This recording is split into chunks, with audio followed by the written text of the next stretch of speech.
Hi everybody, welcome to my vlog. ഇന്ന് ഞാൻ വന്നിരിക്കുന്നത് ഒരു കാറിൻ്റെ ഒരു ഡിസ്പ്ലേ ഒക്കെ ആയിട്ടാണ്. ഞാൻ ഡിസ്പ്ലേ ചെയ്യുന്നതല്ല കേട്ടോ. ഹോണ്ട സർവീസിംഗ് സെൻറ്റർ ഹോണ്ട ഷോറൂമിൽ റസ്ലാൻ സ്മിത്തിൽ ചെന്നപ്പം ചുമ്മാ നിങ്ങളെയൊക്കെ കാണിക്കാൻ വേണ്ടി ചുമ്മാ ഒന്ന് ക്യാപ്ചർ ചെയ്ത വീഡിയോ ആണ്. അപ്പോൾ ഇത് ഹോണ്ട സിവിക്കാണ്. ഹോണ്ട സിവിക്ക് ഞാനൊരു 2012 തൊട്ട് ഞാൻ ഉപയോഗിക്കുന്ന വണ്ടിയാണ്. അപ്പോൾ എനിക്ക് ഗ്യാരണ്ടി ചെയ്യാൻ പറ്റും ഹോണ്ടയിലെ ഏറ്റവും നല്ലൊരു കാറ് ഹോണ്ട സിവിക്കാണ്. നല്ല മൈലേജ് ഉണ്ട്, ലെസ് മെയിൻ്റനൻസ് ആണ്, നല്ല പെർഫോമൻസ് ഉണ്ട്. ഇതെല്ലാം വെച്ച് എനിക്ക് ഹോണ്ട സിവിക്ക് ഭയങ്കര ഇഷ്ടം. പിന്നെ ഹോണ്ട പൈലറ്റും ഇഷ്ടമാണ്. അതെൻ്റെ ഒരു ഫ്രണ്ട് ഉപയോഗിക്കുന്നുണ്ടായിരുന്നു ഫോർ ഇയേഴ്സ്. അപ്പം എനിക്ക് ഹോണ്ട പൈലറ്റിനോടും എതിരഭിപ്രായമൊന്നുമില്ല. നല്ല വണ്ടിയാണ്. Kind of my dream car എന്ന് പറയാം, ടു പർച്ചേസ് ഫോർ മൈസെൽഫ്. പിന്നെ പക്ഷേ ഞാൻ അത്രയും ഹയർ ഓപ്ഷൻ ഇപ്പോൾ പോകുന്നില്ല.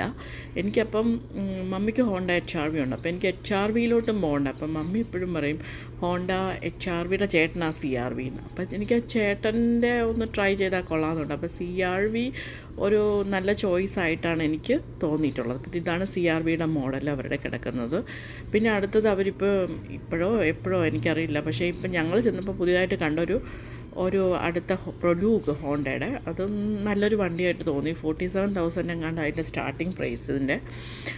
അപ്പോൾ ഒരു 55 ഒക്കെ ആവുമായിരിക്കും ഓൺ റോഡ്. പക്ഷേ നല്ല വണ്ടിയാണ്. നല്ല അതിൻ്റെ വായിച്ച് നോക്കിയിട്ട് നല്ല മൈലേജ് കിട്ടുന്നുണ്ട്. നല്ല കാര്യങ്ങളൊക്കെയാണ് അവർ എഴുതി വെച്ചേക്കുന്നത്. അറിയില്ല, ഞാൻ പേഴ്സണലി യൂസ് ചെയ്തിട്ടില്ല. എൻ്റെ ഫ്രണ്ട്സിന് ആർക്കും ഈ ഒരു വണ്ടി കണ്ടിട്ടില്ല ഞാൻ ഇതുവരെ.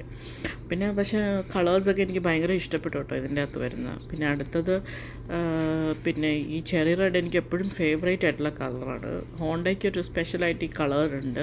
പക്ഷേ എനിക്ക് ഹയുണ്ടായുടെ വണ്ടി കോനയൊക്കെ ഭയങ്കര ഇഷ്ടമാണ് കേട്ടോ. അപ്പോൾ എനിക്ക് എപ്പോഴും കൺഫ്യൂഷനാണ്, എക്സ്ചേഞ്ച് ചെയ്യുമ്പോൾ ഹയുണ്ടായി മേടിക്കണോ ഹോണ്ട മേടിക്കണോ. പക്ഷേ ഞാൻ എപ്പോഴും ഒരു ഹോണ്ട ലവർ ആയതുകൊണ്ട് തന്നെ എനിക്ക്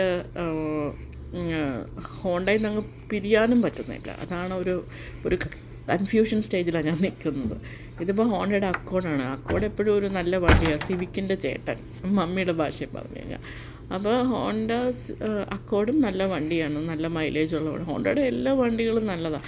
എനിക്ക് ഇച്ചിരിയും ഹോണ്ടയുടെ ഇഷ്ടമില്ലാത്ത ഒഡീസിയ മാത്രമേ ഉള്ളൂ. അത് അത്രയ്ക്ക് എന്തോ താഴ്ന്നു കിടക്കുന്ന വണ്ടി പോലെ. പക്ഷേ ഒരു വലിയ ഫാമിലിക്ക് ഒഡീസി നല്ല വണ്ടിയാണ്.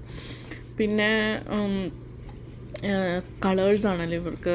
ഇപ്പോൾ ഇവിടെ വന്നു കഴിഞ്ഞാൽ പ്രിറ്റി മച്ച് എല്ലാ സെലക്റ്റീവ് കളേഴ്സുണ്ട് ഇവർക്ക്, എല്ലാ ഓപ്ഷൻസും ഉണ്ട്. അപ്പം ഐ തിങ്ക് എൻ്റെ മൈൻഡ് സെറ്റ് ഒരു കൺഫ്യൂസ്ഡ് ആണ്. എന്നാലും ഐ എം തിങ്കിങ് ഇപ്പോൾ ഇച്ചിരി ടൈം ഞാൻ അവരോട് പറഞ്ഞു, ലെറ്റ് മീ കം ബാക്ക്. ഞാൻ എല്ലാം കേട്ടു, അതിൻ്റെ ഡിസ്ക്രിപ്ഷനും കാര്യങ്ങളും എല്ലാം കേട്ടു, ഗൂഗിളിൽ ഒരുപാട് സെർച്ച് ചെയ്തു. എന്നിട്ടും എൻ്റെ mind set I will come back, let me see what I need to purchase എന്നുള്ളൊരു മൈൻഡ് സെറ്റാണ് ഞാൻ.